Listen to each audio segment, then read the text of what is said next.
ধরা পড়ে চারুকে একা ফেলে পালিয়ে গেল মিশকা। বিপদ দেখার সাথে সাথেই মিশকা পাল্টি নিয়ে নিল। জি বন্ধুরা, অনুরাগের ছোঁয়া ধারাবাহিকতার আগামী পর্বগুলোতে আপনারা ঠিক এমনটাই দেখতে পারবেন। আমার সুন্দরী সুন্দরী আপুদেরকে বলছি, আপনারা যদি আমার চ্যানেলটিকে এখনও সাবস্ক্রাইব করে না থাকেন তাহলে আমার চ্যানেলটিকে এখনই একটি লাইক করে অবশ্যই চ্যানেলটিকে সাবস্ক্রাইব করে দিন। আগামী পর্বগুলোতে আপনারা দেখতে পারবেন দীপার বিংবং বন্ধ হওয়ার পিছনে একমাত্র চারু এবং মিশকারই হাত ছিল। তারা একজনের মাধ্যমে দীপার তৈরি করা খাবারে তেলাপোকা ছেড়ে দেয় এবং তাকে বদনাম করে।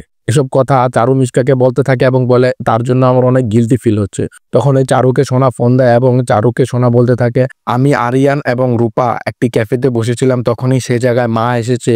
মা এসেই একজনের খোঁজ করতেছিল, রোকেশ নামের একজনের খোঁজ করতেছিল মা, এবং একটু তাড়াহুড়া করতেছিল মা, রোকেশকে পেলে নাকি মেরেই ফেলবে মা। এসব কথা শোনার পর চারুর পায়ের নিচ থেকে যেন মাটি সরে গেল। এখন চারু কি করবে কোনো কিছুই বুঝে উঠতে পারছিল না।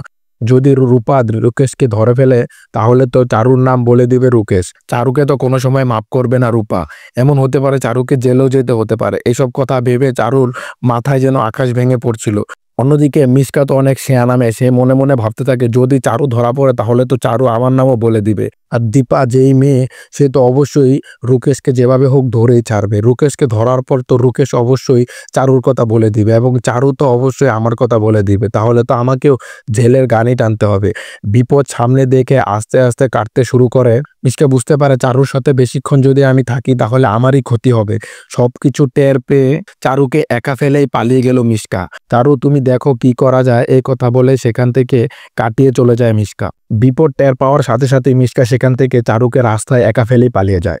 যে বন্ধুরা, আপনারা যদি অনুরাগের ছোঁয়া ধারাবাহিকতার সকল আপডেট সবার আগে পেতে চান তাহলে আমাদের এই চ্যানেলটিকে এখনই একটি লাইক করে অবশ্যই চ্যানেলটিকে সাবস্ক্রাইব করে দিন।